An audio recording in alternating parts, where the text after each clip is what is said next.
All nodes distance के in binary tree.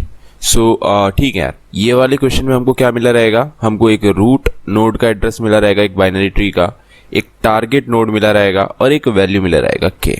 तो हमको क्या करना है, इस टारगेट नोड से के डिस्टेंस जितनी भी नोड्स हैं उन सबको रिटर्न करना है।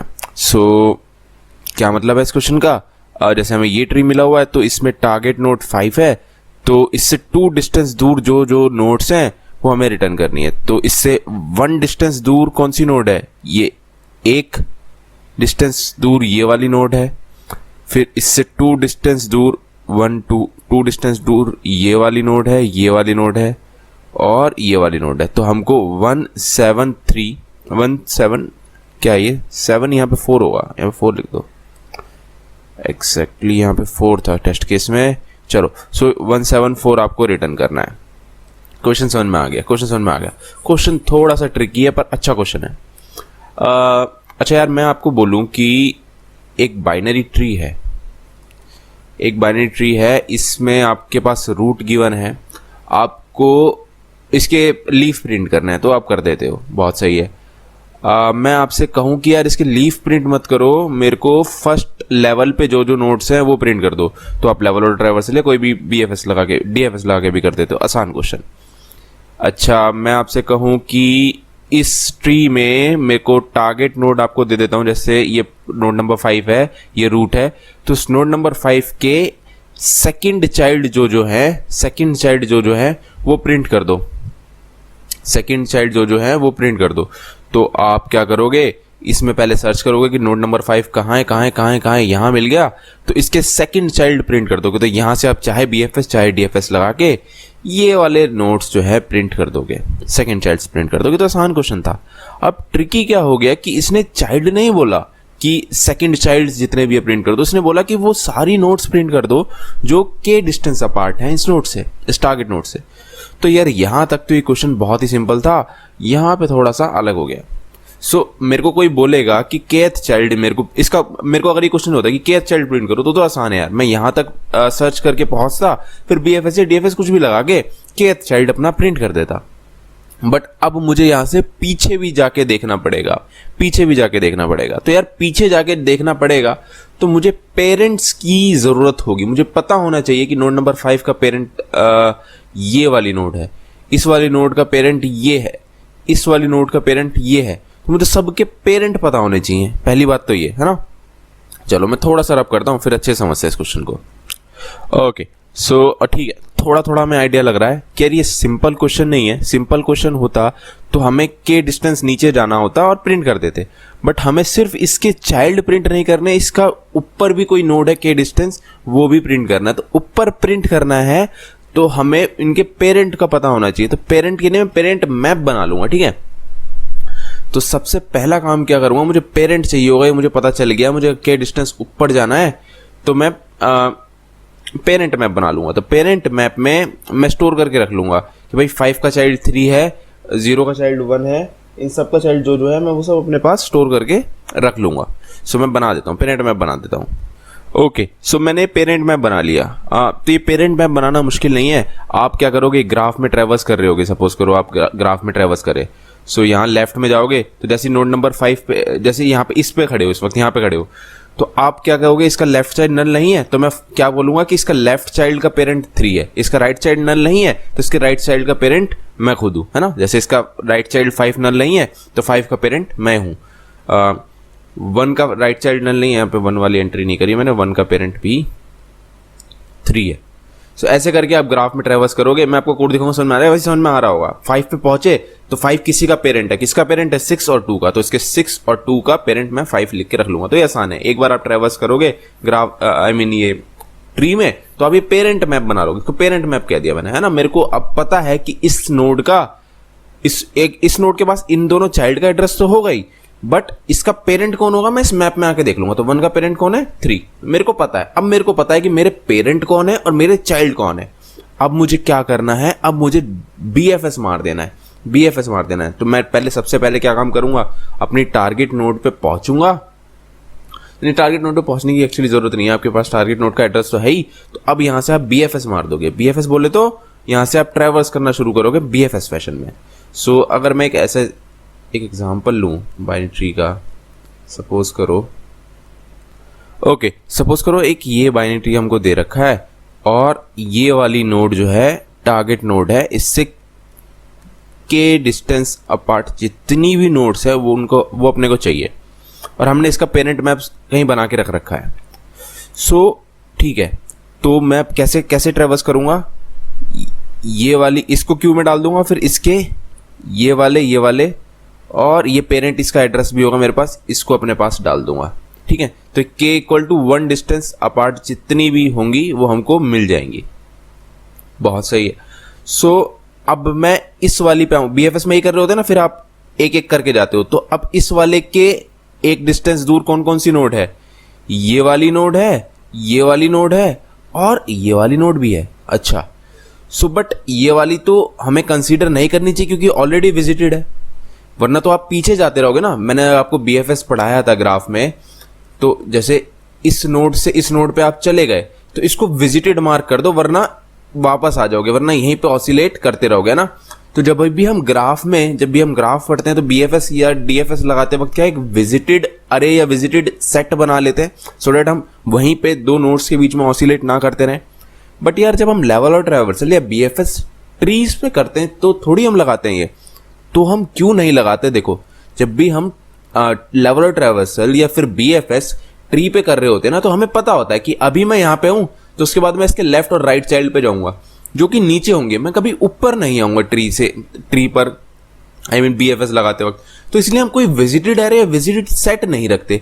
बट यार इस वाले केस में ये स्पेशल क्वेश्चन है, ये ट्री ट्रैवर्सल का स्पेशल क्वेश्चन है ट्री का, इसमें हम ऊपर भी आ सकते हैं। क्यों? क्योंकि हमने ये इनके पेरेंट मैप बना लिया और पेरेंट की हमें जरूरत है, हमें ऊपर वाली नोट्स भी प्रिंट करनी है। सो मैं साथ साथ ना एक विजिटेड सेट बना लूंगा सो दैट इस वाली नोड के BFS की नहीं, इस वाली नोड को कंसीडर नहीं करूंगा मैं। इसको एक बार मैंने विजिट कर लिया तो इसको विजिटेड सेट में डाल दूंगा कि भाई तू विजिट हो गया है, तो इस वाली नोड की नहीं, एक ये वाला चाइल्ड है, एक ये वाला चाइल्ड है, इसको कंसीडर नहीं करें क्योंकि ऑलरेडी विजिटेड है। तो आई होप जो मैं समझाना चाह रहा हूं वो तुम समझ पा रहे हो। ठीक है, तो अब अपने को सारा लॉजिक क्लियर है, इसका निकाल के देखते हैं, है ना, के डिस्टेंस कितनी दूर है, अब निकालते हैं। इसको रब कर देते हैं। चलो, तो अब अपने को सारे फंडे क्लियर हैं, ये हम BFS लगा रहे हैं। तो सबसे पहले अपनी ये क्यू बना ली, तो हमने नोड नंबर 5 डाल दी। सबसे पहले ये काम कर रहे होते हैं ना BFS लगा के, वही कर रहे हैं, BFS लगा रहे हैं या लेवल और ट्रैवर्सल लगा रहे हैं, है ना। सो ये हमने नोड नंबर 5 डाल दी, है ना। तो k = 0 पे, अभी मतलब k = 2 पे करना है ना, तो ये हमारी पहली नोड है ना। अब यहां से हमें k = 2 तक जाना है। सो इसके चाइल्ड कौन कौन से हैं, इसके चाइल्ड हैं 6 और 2। सबसे पहले तो मैं इसको विजिटेड मार्क कर दूं वरना कहीं दिक्कत हो, तो मैं ये विजिटेड सेट बना लिया मैंने और मैंने नोड नंबर 5 को विजिटेड मार्क कर दिया, है ना, विजिटेड मार्क कर दिया। अब इसके चाइल्ड कौन कौन से, 6 और 2। 6 और 2 विजिटेड तो नहीं है, नहीं 6 और 2 अब हम देखेंगे विजिटेड नहीं है। क्यों? क्योंकि हम पीछे भी जा रहे हैं, पीछे जाते हो सकता है कि हमने ऑलरेडी विजिट कर लिया, मैंने आपको एग्जांपल दिया, तो इसने विजिटेड अरे में या विजिटेड सेट में हम देखते रहेंगे। सो इसके 6 और 2 विजिटेड तो नहीं है और ये नल भी नहीं है, सो हम 6 और 2 को यहां पे डाल देंगे। इसका पेरेंट भी देखेंगे, इसका पेरेंट क्या है, 5 का पेरेंट क्या है, 3। मैं यहां से पेरेंट देखता रहूंगा। सो पेरेंट 3 है और 3 भी विजिटेड नहीं है। सो ये सारी नोड्स हम एक यूनिट डिस्टेंस में कवर कर सकते हैं। ठीक है, तो आई होप आपको अब समझ में आ रही हैं चीजें। अब उसके बाद हम क्या करेंगे, इसको तो निकाल देंगे, अब एक एक करके नोड निकालेंगे। अब नोड नंबर 6 निकालेंगे। सो नोड नंबर 6 हमारी ये है, अब हमारी ये नोड है। अब इसके नहीं देखेंगे, इसका कोई लेफ्ट चाइल्ड है नहीं, राइट चाइल्ड है नहीं। क्या इसका पेरेंट क्या है, 6 का पेरेंट है 5, but it is already visited, तो हम कुछ नहीं करेंगे, हमारी किसी काम की नोड नहीं है। ठीक है, अब 2 पे जाते हैं अब। सो 2 का left child is 7, right child is 4 and both are unvisited. So इन दोनों को हम कंसीडर करेंगे। सो 7 और 4 आ गया यहाँ पे। ठीक है, बहुत अच्छे। और 2 का पेरेंट कौन है, 2 का पेरेंट है भाई 5, बट 5 इज विजिटेड, तो हम कुछ नहीं करेंगे। अच्छा, इससे पहले 6 थी तो 6 को यहाँ पे विजिटेड मार्क करना मत भूल जाना।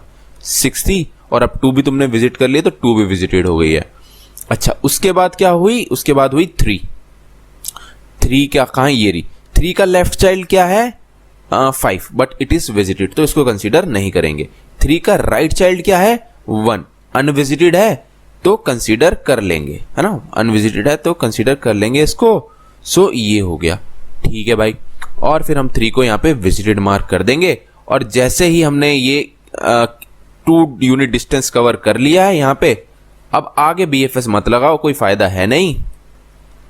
ये जो है ये वाली इनको एक लिस्ट में बना के अपने पास रखते जाओ 4 1, और इसको रिटर्न कर दो। तो ये आपका फाइनल आंसर है। आई होप आपको लॉजिक अच्छे से चमका होगा इसका। अब देख लेते हैं इसका सिंपल सा कोड। लॉजिक अच्छे से समझ में आना चाहिए ना, पेरेंट मैप क्यों बनाया, विजिटेड सेट क्यों बनाया, BFS क्यों लगा रहे हैं, है ना, तो ये सब चीजें समझ में आनी चाहिए। चलो अब कोड देख लेते हैं इसका। ओके, सो ये रहा इसका सिंपल सा कोड। चलो, सो ये हमको रूट मिला है और टारगेट मिला है, और ये के डिस्टेंस दूर जितनी भी नोड्स हैं वो सब हमको लिस्ट में बना के यहाँ पे रिटर्न करनी है, ठीक है। तो ये मैंने अपनी 1D लिस्ट बना ली रिजल्ट नाम से, और इसमें मैं कर दूंगा, अगर मेरा रूट नल है तो फिर मैं ये एम्प्टी लिस्ट रिटर्न कर दूंगा, ठीक है। उसके बाद देखो मैं क्या कर रहा हूं, उसके बाद सबसे पहला काम क्या कर रहा हूं, मैं एक पेरेंट मैप बना रहा हूं जिसके पास क्या होगा, चाइल्ड के एक चाइल्ड नोड होगी और एक पेरेंट नोड होगी। चाइल्ड के पास पेरेंट का एड्रेस होगा, तो मैप कर देंगे हम चाइल्ड को पेरेंट से, ठीक है। ये काम हम कर रहे हैं, बहुत सही है। अच्छा, उसके बाद क्या कर रहे हैं, ये फाइंड पेरेंट नाम का हमने फंक्शन कॉल करा, जो पेरेंट फाइंड करके जो ये मैप कंस्ट्रक्ट करके दे देगा बेसिकली हमें। तो कुछ नहीं कर रहे यार, ये कोई एक सिंपल सी ट्रैवर्सल है, मैं आपको दिखा देता हूं। कुछ भी नहीं कर रहे, मतलब जैसे देखो ये दिखाई देता हूं, आपके पास ये रूट है, तो आपका रूट अगर नल है तो रिटर्न कर जाओ, रूट नल नहीं है तो इसका लेफ्ट अगर नल नहीं है तो ये लेफ्ट वाले चाइल्ड को बोलो कि तेरा पेरेंट मैं हूं, राइट नल नहीं है राइट वाले को भी बोलो कि तेरा पेरेंट मैं हूं, और ऐसे करके ट्रैवर्स करो। इस पे जाओगे तो इस वाले इसको बोलोगे कि तेरा पेरेंट मैं हूं, इस वाले को बोलोगे तेरा पेरेंट मैं हूं, ऐसे करके आप ये मैप कंस्ट्रक्ट कर दोगे, ये पेरेंट मैप कंस्ट्रक्ट कर दो। तो सिंपल सी चीज है, इसमें कोई दिक्कत वाली बात नहीं है। जब भी आपको ट्री ट्रैवर्सल के क्वेश्चन में ऊपर की तरफ प्रोपोगेट करना हो, ऊपर की तरफ ट्रैवर्स करना हो, तो आप ये वाला मैप बनाते हो। बहुत कम क्वेश्चन होते हैं ऐसे, पर ठीक है। चलो, तो आई होप आपको समझ में आ गया ये वाला फाइंड पेरेंट फंक्शन। अब तो कुछ भी नहीं करना हमको, अभी क्यू बना के BFS मार जाना है, लेवल ट्रैवर्सल मार जाना है, ठीक है। तो वही हम कर रहे हैं। सो ये हमने क्यू बना ली, और ये विजिटेड सेट भी बना लिया, क्योंकि हमें मार्क भी करना पड़ेगा ना भाई ये विजिट होगी है, क्योंकि अब ये सिंपल ट्री का क्वेश्चन नहीं रहेगा जिसमें नीचे की तरफ ही प्रोपोगेट करते हैं हम। अब तो हम सारी डायरेक्शन में जाएंगे, ऊपर भी जाएंगे नीचे भी, तो ऊपर जाते वक्त हम सेम नोड पे दोबारा आ सकते हैं, तो वहीं ऑसिलेट ना करते रह जाएं, इसलिए हम ये विजिटेड सेट बना लेते हैं। तो हमने ये इसका लॉजिक भी बता दिया था मैंने आपको, क्यों बना रहे हैं ये। तो चलो, तो सबसे पहला काम, टारगेट वाली जो नोड है आपको, जैसे ये बाइनरी ट्री आपको गिवन था और ये वाली नोड टारगेट नोड थी, तो इसको अपनी क्यू में डाल के यहां से BFS मारना शुरू करो, ठीक है। तो मैंने इस वाली नोड को अपने क्यू में ऐसे यहां पे डाल के यहां से BFS मारना शुरू करा। सो फिर वो ये फिर तो अपना सिंपल BFS है, साइज देख लो क्यू का, और उतनी टाइम तुम क्या करो, क्यू से निकालोगे करंट वाले को विजिटेड, जैसे इसको विजिटेड मार्क कर दोगे यहाँ पे, और के की वैल्यू यहाँ पे इसके बाहर डिक्रीमेंट करते रहोगे। तो जब भी के की वैल्यू 2 से घट के 1 हो जाएगी, एक बार 0 हो जाएगी। सो जब 0 हो जाएगी तो ये वाली और ये वाली इस केस ओनली ये वाली इस केस में प्रिंट करेगी। सो जब के की वैल्यू 0 हो जाएगी, डिक्रीमेंट करते रहेंगे हम हर लेवल के बाद। सो जब मेरा लेवल 2 हो जाएगा तो के की वैल्यू 0 हो चुकी होगी मेरी, तो जब के की वैल्यू 0 हो चुकी होगी तो तुम वो वाले नोड्स की वैल्यू अपने रिजल्ट लिस्ट में डालते रहो। और देखो ये वाला तो सिंपल BFS का स्टेप है, लेवल और ट्रैवर्सल का स्टेप है कि भाई अगर नल नहीं है तो ऐड कर दो, राइट वाला नल नहीं है तो ऐड कर दो। प्लस अब तुम पेरेंट मैप भी रख रहे हो, ऊपर की तरफ भी ट्रैवर्स कर रहे हो, तो तुम ये भी देखते रहो भाई वो विजिटेड भी नहीं होना चाहिए, नल भी नहीं होना चाहिए और विजिटेड भी नहीं होना चाहिए। जैसे कि इस वाले केस में जब हमने देखा था कि 3 पे जब हम पहुंचे थे, 3 का लेफ्ट चाइल्ड ऑलरेडी विजिटेड था, तो हमने इसको कंसीडर नहीं करा था, है ना। सो इसी तरह से आपको ये चीज यहाँ पे चेक करनी पड़ेगी, लेफ्ट नल भी नहीं होना चाहिए और वो अनविजिटेड भी होना चाहिए, ठीक है। इसके साथ साथ आप लेफ्ट और राइट तो जाओगे ही, आप ऊपर की तरफ भी मूव करोगे। तो ऊपर की तरफ मूव करने के लिए आपको पेरेंट मैप आपने बना रखा है, आप देख लोगे कि भाई इस करंट नोड का कोई पेरेंट है, अगर है तो वो मेरे मैप में पड़ा होगा, और क्या वो अनविजिटेड भी है, जैसे हम यहाँ पे देख रहे हैं वैसे यहाँ पे देखें अनविजिटेड भी है, तो भाई उसको भी अपनी क्यू में डाल दो, वहां से वो भी हमारे BFS का पार्ट है, ठीक है। तो बस ऐसा करते करते आप जो है BFS मार जाओगे, और BFS मार के जैसे ही आपका k इक्वल टू 0 हो जाएगा, तो चाहे तो ब्रेक कर दो, ब्रेक ना भी करो तो आप पूरा ट्री ट्रेवर्स कर लो, पर पूरा ट्री ट्रेवर्स करने का कोई पॉइंट बनता नहीं है, तो मैंने यहाँ पे ब्रेक मार दिया, ठीक है। मैंने यहाँ पे ब्रेक मार दिया, और यहाँ से आप फिर इस वाइल लूप से बाहर आ जाओगे, और आप ये रिजल्ट लिस्ट जो है रिटर्न कर दोगे। तो सिंपल सा कोड था, सिंपल सा लॉजिक था, बहुत अच्छा क्वेश्चन है ये। सो इस वीडियो में इतना ही। Thank you so much for watching.